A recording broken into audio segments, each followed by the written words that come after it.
उत्तर प्रदेश के मेरठ के घर के अंदर एक बुजुर्ग महिला जो कि घर में चौका लगा रही थी यानी कि पोछा दे रही थी और वहीं पर उसकी जवान बेटी जो कि बेटी का घर था और बेटी के घर पर माँ रहा करती थी। वो कहती है कि माँ अच्छी तरह से लगाना, तुम ऐसा लगाती हो कि मक्खियां भिनकती रहती हैं। इस बात को सुनकर उस माँ की आंखों में आंसू आ जाते हैं और वह फूट फूट कर रोने लगती है। जब वह फूट फूट कर रोती है तो यहाँ पर वह जो बेटी होती है उसे देख लेती है, लेकिन फिर अपने काम में लग जाती है। तभी थोड़ी देर बाद वहां पर एक महिला आती है और आने के बाद एकदम से उस बुजुर्ग महिला से कहने लगती है, माँ जी आप ऐसा क्यों कर रही हो? अगर आप इतनी परेशान हो जैसा कि मुझे पता चला है तो चलो आप मेरे साथ, आज से आपको यहाँ पर नहीं रहना है, छोड़ो इस सबको और चलो मेरे साथ। लेकिन इस बात को सुनते ही यहाँ पर जो बेटी होती है जिसकी वो माँ थी वो एकदम से आती है। वो कहती है, जी ले कैसे जाओगी? मेरी माँ है, मेरे पास रहेगी, तुम होती कौन हो इसे अपने साथ ले जाने वाली? लेकिन तभी जो माँ होती है वो अपनी बेटी को एक जोरदार चांटा लगा देती है। कौन थी माँ और कौन थी बेटी और कौन थी ये तीसरी महिला जो उस माँ को माँ कहकर लेने के लिए आई थी? पूरी सच्चाई के बारे में जानने के लिए वीडियो को अंत तक जरूर देखें और कहानी को अंत तक सुनना बहुत ही दुख भरी दास्तां है और इससे बहुत कुछ सीखने को भी मिलेगा। उत्तर प्रदेश के मेरठ के पासी के गांव में एक परिवार रहा करता है। परिवार के अंदर एक विधवा माँ, उसकी एक जवान बेटी थी जिसका नाम सविता होता है और उसकी शादी वो करवा चुकी है।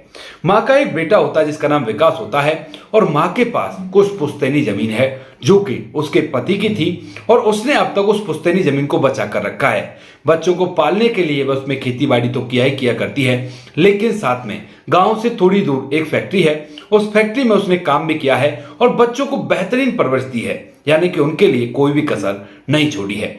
बड़ी बेटी की शादी भी कर दी है। अब जो छोटा बेटा है उसका शादी वगैरह होने का टाइम आ गया है और शादी होने से कुछ दिन पहले यहाँ पर जो माँ है वह अपने बेटे से कहती है, बेटा देख बड़ी मेहनत से इस प्रॉपर्टी को रोक के रखा है, इसको उछटने मत देना, बिछटने मत देना।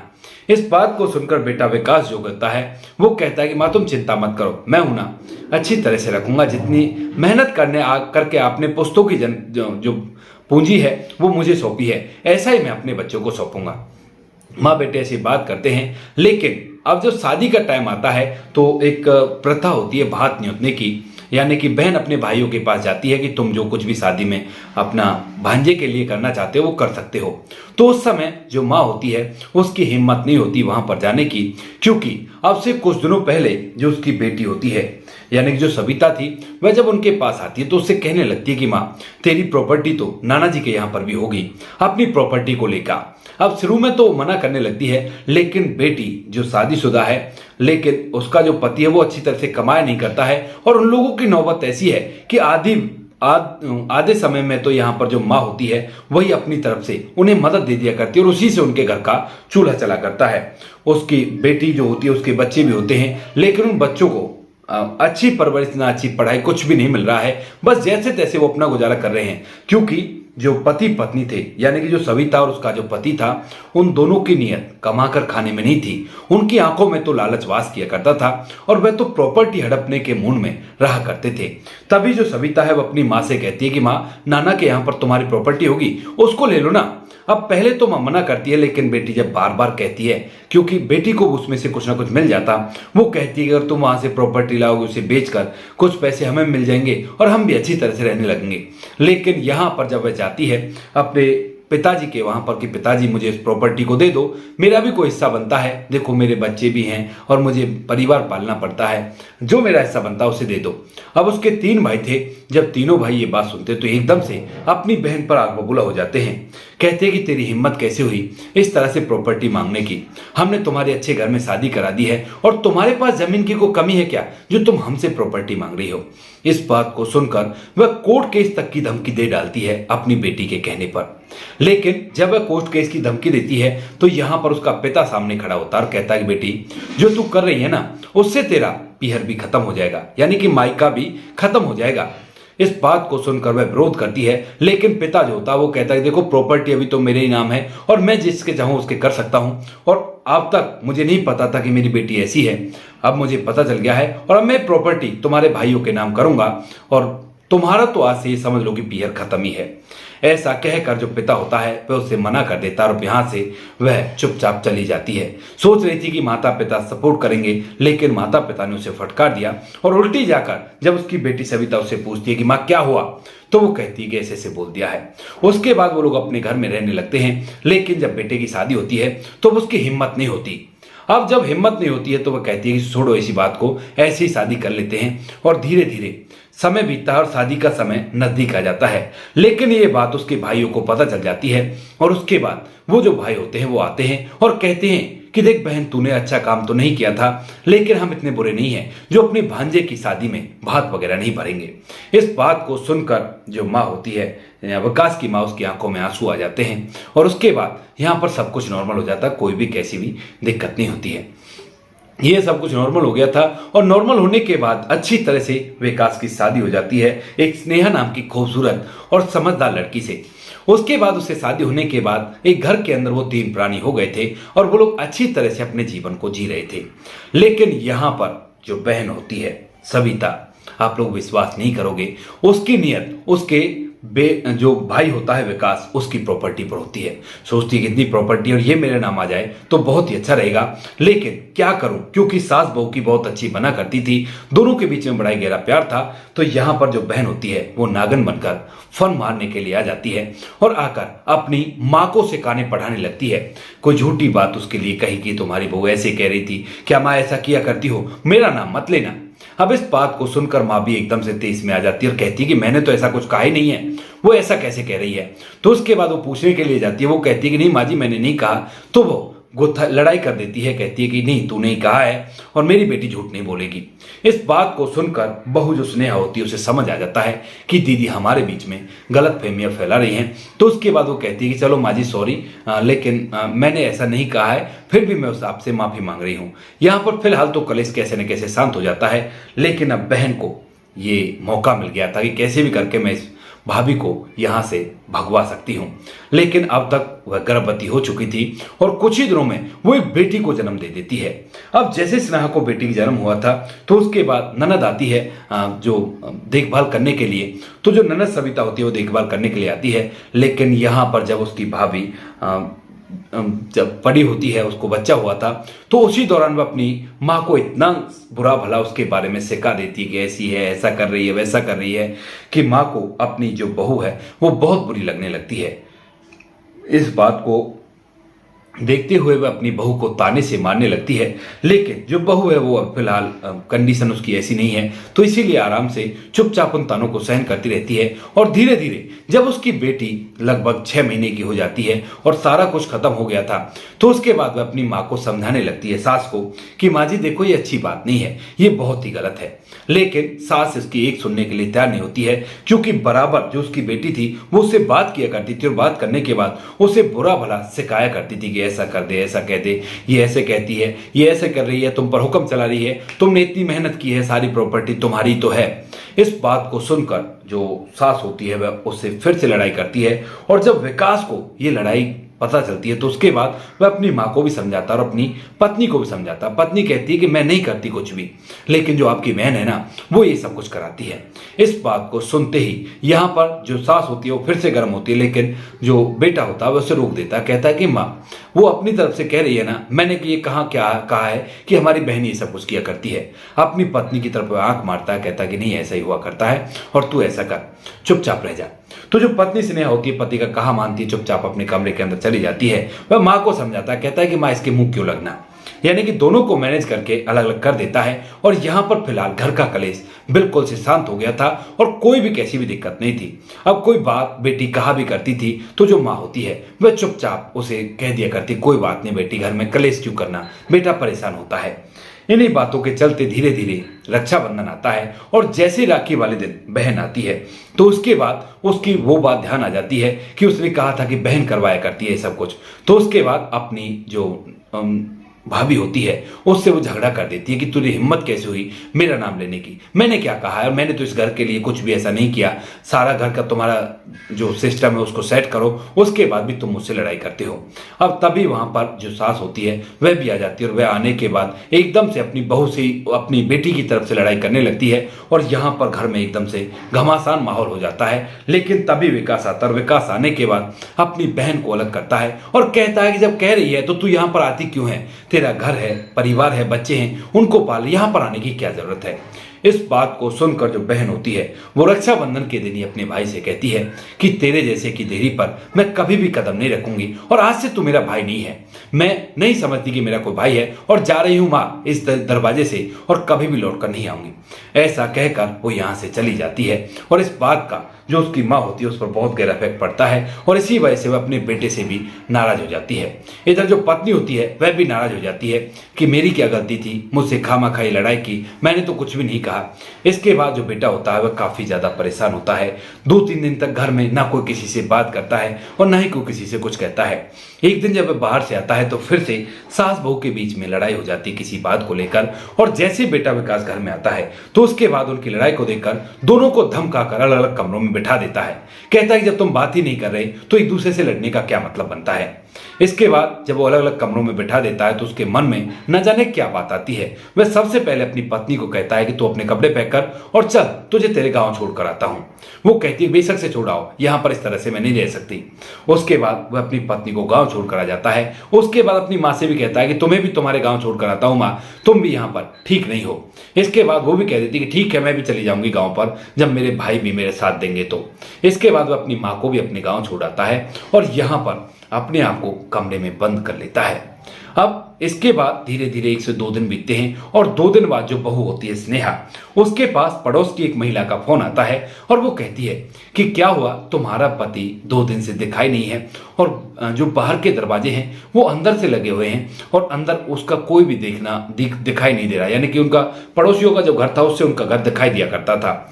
अब इस बात को सुनते हुए घबरा जाती है और कहने लगती है कि हमारे घर में लड़ाई चल रही थी, अपने घर के मर्दों से कहकर हमारे घर में दिखवाओ ना क्या हुआ उनको, क्योंकि वो फोन कर भी देखती है लेकिन फोन मिलता नहीं है। उसके बाद यहाँ पर जो माँ होती है वह उसे भी बताया जाता है कि भाई ऐसे ऐसे तुम्हारा बेटा घर में दिखाई नहीं दे रहा है और यहाँ पर जब पड़ोस वाले जाकर देखते हैं तो वहां पर उसने अपनी जीवन लीला को समाप्त कर लिया था। उसे देखते ही वो उसकी पत्नी के पास फोन करते, पत्नी रोने लगती है, माँ को फोन करते वो भी रोते हुए वहां से दौड़ी दौड़ी आती है और घर के अंदर एकदम से मातम का माहौल जम जाता है। बेटी को भी बताया जाता है, जो सविता होती है वह भी वहां पर आती है और उसके बाद 13 दिन तक शोक सभा तो चलती है, लेकिन 13वें दिन यहाँ पर जो बेटी सविता होती है वह अपनी माँ को सिखा पढ़ाकर अपनी उस भाभी को जिसकी गोद में अभी 1 साल भर की बेटी है उसे पकड़कर धक्के देकर घर से बाहर निकलवा देती है। कहती है कि मां निकालो इसको घर से बाहर, इसी की वजह से सब कुछ हुआ है, अगर ये नहीं होती तो आज हमारा भाई हमारे बीच में होता। उसके बाद जो माँ होती है वह भी उसका कहा मानती है और उसे कह देती है कि निकल जा, है ही कहता है तेरा यहाँ पर, तेरा धनी तो इस दुनिया को छोड़कर जा चुका है। इस बात को सुनकर वह भी अब दुख की मारी थी वहां से चली जाती है और कई बार कोशिश करती है कि माँ जी मुझे रख लो घर के अंदर, मैं तो अपनी बेटी के सारे से जीवन को व्यतीत कर लूंगी। लेकिन उसकी ना तो माँ कोई मानती है और ना ही कोई और पड़ोसी जो कहते हैं कि भाई ये गलत कर रहे हो, तुम बहू को यहीं पर रहने दो, तो उनसे वो बेटी मना कर देती है कि हमारे बीच में बोलने की जरूरत नहीं है। अब बहू को घर से निकाल दिया था बेटी के साथ, बेटी को लेकर वो चली जाती है और वह अपने मायके में उसी पति के ऊपर अपनी जिंदगी को बिताने का सोचती है कि मेरी बेटी सहारा है और अपने भाइयों से कहती है कि तुम लोग सहारा दे देना, मैं अपने जीवन को ऐसे ही व्यतीत कर लूंगी। ऐसा कहकर वह उनके साथ रहने लगती है। इधर यहाँ पर जो बेटी होती है वह अब जब देखती है कि माँ अकेली रह गई घर में तो उसके बाद कहती है कि माँ तू यहाँ पर अकेली क्या करेगी, तू मेरे साथ चल। अब बेटी एक किराए के मकान में रहा करती जो कि काफी ज्यादा छोटा था और उसके अंदर अपनी माँ को रखने लगती है। वहां पर जब वह उसे रखने लगती है अपने पास तो उसी समय कहती है कि माँ इतना छोटा सा घर है, अब क्या करें। तो यहाँ पर जो माँ है वो कहती है कि हाँ बेटी बात तो सही है, लेकिन अब कर भी क्या सकते हैं। तो वो कहती है कि माँ एक काम कर सकते हैं, वैसे भी जो प्रॉपर्टी है वो मेरी होनी है, ना तो बहू है ना कोई बेटा है, तो ऐसा ना करो आप उसमें से कुछ जमीन बेच दो और जिस जमीन से हम लोग अपना घर ले लेंगे, कि यहाँ पर प्लॉट लेकर घर बना लेंगे शहर के अंदर ही। इस बात को सुनकर जो माँ होती है वो कहती है कि हाँ बात तो ठीक कर रही है और उसके बाद अपनी जमीन के कागजों को खंगालने लगती है और कहती है कि सारी जमीन को बेच देती हूँ। लेकिन वहीं पर उस जमीन में से कुछ हिस्सा ऐसा था जिस हिस्से पर जो सामलात खेविट होती है एक तरह से, यानी कि सभी हिस्सेदार होते हैं उसमें, जो पुश्तैनी जमीन होती है उस सामलात खेविट के अंदर वो जमीन बिक नहीं पाती है। तो इसीलिए यहाँ पर जो माँ होती है वह उस 1 एकड़ जमीन को बेच देती है, जो कि अलग से थी, सेपरेट थी, बिल्कुल उसके पति के नाम थी और उसके नाम आ गई थी। तो उस 1 एकड़ को बेचने के बाद उन पैसों को अपनी बेटी को देती है और बेटी बड़ा ही अच्छा सा घर बनाती है और बाकी जो पैसे बनते हैं उन पैसे से अपने बच्चों का एडमिशन बहुत बड़े बड़े स्कूल में कराती है। वहां पर अपनी माँ को ले जाती है और माँ को ले जाने के बाद वहां पर क्या करती है कि अब तो घर में सब चीज की मौज है। और उसके बाद जो माँ होती है वो कहती है बेटी मैं कुछ काम करूंगी। तो उसके बाद वो कहती है ठीक है मैं तेरा मन करे तो काम कर ले। और उसके बाद जब माँ एक बार काम करने लगती है तो बेटी खुद बैठकर उसे काम बताने लगती है। माँ बीमार भी हो जाती है, लेकिन बीमारी में भी उसका जो काम होता है उसी को करना पड़ता है। और यहाँ पर जब वो बीमार हो जाती है ना बुढ़ापे की वजह से, तो जो बेटी होती है वो उससे कहा करती है कि कम रोटी खाया कर, वरना तेरा लेटरिन पेशाब मुझे ही साफ करना होगा। माँ इस बात को सुनकर उसकी आंखों में आंसू आ जाते हैं, क्योंकि ना तो वह अपने भाइयों से ये कह सकती भाई मुझे अपने पास ले जाओ, क्योंकि जब वह जमीन को बेचकर बेटी को पैसा दे रही थी तो भाइयों ने मना किया था, लेकिन उसने कहा था कि मेरी जमीन मैं जो चाहे वो करूं, तुम्हारी जमीन तो नहीं ले रही। इसी वजह से उन दोनों में विवाद हो गया था। और जब बहू को निकाला था, जब भी कहा था, तो यहां पर अब माँ पूरी तरह से जो सास होती है वो पूरी तरह से हताश और उदास हो जाती है और उस घर में रहने के लिए मजबूर हो जाती है, क्योंकि और कोई उसे सहारा दिखाई नहीं देता। क्योंकि यहाँ पर उस जमीन को बेचने की वजह से वो अपने घर वालों से, यानी कि जो उसके पति के भाई थे, उनसे भी बिगड़ चुकी है, क्योंकि वो भी नहीं चाहते थे इस जमीन को बेचे। क्योंकि वह कह रहे थे कि तुम्हारी देखरेख हम कर लेंगे, हमारे पास बच्चे हैं और इस जमीन को मत बेचो, जमीन बिछड़ जाती है तो दोबारा से नहीं आती। लेकिन उसने नहीं मानी और जमीन बेचकर अपनी बेटी को पैसा दिया। अब चारों तरफ से वो घिर चुकी है और यहां पर रहने के लिए मजबूर है और बेटी अब उस पर अपना शासन चलाने लगती है। अब इन बातों को देखते हुए यहाँ पर पड़ोस की ही कोई महिला गांव की जब इस शहर में आती है घूमने के लिए, तो यहाँ पर आ जाती है। और यहाँ पर आने के बाद जब उस बुजुर्ग महिला से बतियाती है, यानी कि सविता की माँ से, विकास की माँ से, और जो स्नेहा की सास होती है उससे बतियाती है, तो वह उसके सामने रोने लगती है अपनी बेटी को छुप छुपा कर। और जब कहती है कि भाई ऐसे ऐसे मैं परेशान हो, करूँ तो क्या करूँ, तो जो पड़ोस की महिला होती है वो वही होती है जिसने स्नेहा को उसके पति के बारे में बताया था। और जब वह यहाँ से जाती है तो अपनी सहेली को, स्नेहा को ये बात बता देती है कांटेक्ट करके कि तुम्हारी सास तो ऐसे ऐसे परेशान है। अब तभी एक दिन की बात होती है, एड्रेस भी उसने बता दिया था। और उसके बाद जो स्नेहा होती है वह उस घर में आती है और वहां पर उसकी सास आंखों में आंसू लेकर जमीन पर पोछा लगा रही थी। और जैसे ही पोछा लगाता हो देखती है तो वो कहती है कि माँ आप यहाँ पर क्यों, इस तरह से पोछा लगाने के लिए थोड़ी ना है, चलो आप मेरे साथ। कोई बात नहीं, भले ही आपने जमीन को बेच दिया हो, जमीन आपके नाम न रही हो, ना आपके पास पैसा हो, लेकिन आप आज भी मेरे पति की माँ हैं, तो मेरा फर्ज बनता है कि आपकी देखरेख करूं। और इसीलिए चलो आप मेरे साथ, मैं आपको अच्छी तरह से अपने पास रखना चाहती हूँ। इस बात को सुनते ही यहाँ पर जो माँ होती है उसकी आंखों में आंसू आ जाते हैं। लेकिन वहीं पर उसकी ननद आती है सविता, स्नेहा की, और कहने लगती है तू होती कौन है इन्हें अपने साथ ले जाने की, ये तो मेरे साथ रहेंगी और यहीं पर मेरे साथ ही अपने जीवन को व्यतीत करेंगी, अंतिम समय ही पर आएगा। लेकिन तभी वो कहने लगती है कि जब तुमने जो कुछ भी किया है माँ के साथ वो बहुत ही गलत है, और अगर तुमने इन्हें मेरे साथ नहीं बेचा तो फिर देख लेना मैं क्या करती हूँ। वो उससे लड़ाई करने लगती है कि तू क्या कर लेगी मेरा। तो उसके बाद वो कहती है कि मैं बहुत कुछ कर लूंगी। और जब इनमें लड़ाई होती हुई दिखाई देती है तो यहाँ पर जो माँ होती है वो कहने लगती है कि तुम लोग लड़ाई क्यों कर रहे हो, मैं चाहती हूँ बेटी सविता तुम्हारे पास रहने का मुझे बहुत बुरा नतीजा मिला है और मैंने बहुत बड़ी गलती कर दी जो सारी बातें तुम्हारी सुनी। अब जब मेरी बहू मुझे ले जा रही है तो मैं उसके साथ ही रहूंगी। यहाँ पर जो सविता होती है वो भी सोचती है कि भाई प्रॉपर्टी तो इससे मिल गई है, लेकिन जाना चाहती है तो जाए, क्योंकि अब बुढ़ापा है, बीमार ही रहेगी। ऐसा कहकर वो कहती है कि अच्छा माँ मैंने जो सेवा की तुम्हारी उसका ये सिला दिया है। लेकिन वही माँ की आंखों में आंसू आ जाते हैं और वो कहती है कि बेटी जो मेरा बेटा इस दुनिया को छोड़कर गया है वो तुम्हारी बदौलत है। तुम्हारे लालच ने तुम्हारे भाई को निगल लिया और तुम्हारे जो और लालच था उसकी वजह से मैंने अपने सभी अपनों को छोड़ दिया। अब मैं नहीं छोड़ूंगी, जब मेरी बहू लेने के लिए आई है तो मैं उसके साथ चलूंगी। चलो बेटी मैं तुम्हारे साथ चलने के लिए तैयार हूँ। इसके बाद वह उसे लेकर अपने भाइयों के यहाँ पर ही पहुंच जाती है। भाई भी उसे मौसी मौसी कहकर संबोधित करते हैं और कहते हैं कि मौसी चिंता मत करो। लेकिन तभी जो मौसी होती है वो कहती है कि बेटा चिंता मत करो, मैं तुम्हारे ऊपर बोझ नहीं बनूंगी, क्योंकि अभी मेरे पति की कुछ और पुश्तैनी जमीन बची हुई है जो कि सामलात खतौनी में है। और अगर मुझे विश्वास है मैं अपनी बहू को लेकर जाऊंगी तो वहां पर वो लोग मुझसे बिल्कुल भी मना नहीं करेंगे, उस प्रॉपर्टी को मुझे देने के लिए और उसमें खेती बाड़ी करके या कुछ भी करके तुम्हारी जो बहन है वो वहां पर भी गुजारा कर सकती है जैसा यहाँ पर कर रही है। दरअसल स्नेहा वहां पर कपड़ों का काम किया करती थी, सिलाई का, और ये काम वो वहां पर भी कर सकती थी।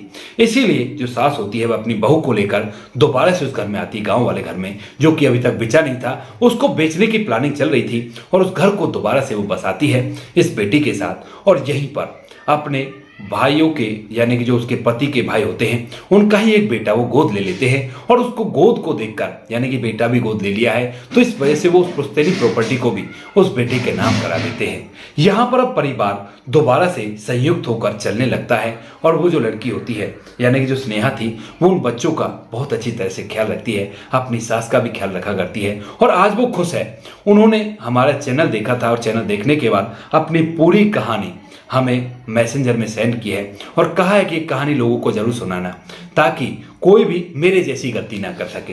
हालांकि उनसे टाइप नहीं किया जाता, तो उनकी बहू स्नेहा ने ये पूरी कहानी मुझे भेजी है और कहा है कि लोगों में जरूर लेकर जाना और वो अपनी प्रतिक्रिया जरूर दे, वो लोग इन कहानी को जरूर देखेंगे। हालांकि जगह के नाम और लोगों के नाम मैंने बदल दिए हैं क्योंकि इसमें कुछ ऐसे कैरेक्टर है जैसे कि सविता बहुत ही बेकार कैरेक्टर है, बहन के नाम पर धब्बा है, और अगर एक्चुअल नाम और एक्चुअल एड्रेस किसी के उजागर कर दिए जाएं तो उसकी जिंदगी में बहुत बड़ी आफत हो सकती है, और हम नहीं चाहते कि हमारे चैनल के माध्यम से किसी की भी जिंदगी में कोई भी फर्क पड़े। चैनल का उद्देश्य केवल आप लोगों को जागरूक और सचेत करना है कि भाई ऐसा ना करें और ऐसा करें। इन कहानियों को सुनाने का उद्देश्य किसी को परेशान करना बिल्कुल भी नहीं है। ये कहानी आपको इसलिए सुनाई जाती है ताकि आप लोग इन कहानियों में से कुछ ना कुछ सीख सको और अपने जीवन में उस चीज को अप्लाई कर सको। मिलते किसी नेक्स्ट वीडियो नए टॉपिक के साथ, तब तक के लिए जय हिंद, जय भारत, जय हिंदुस्तान।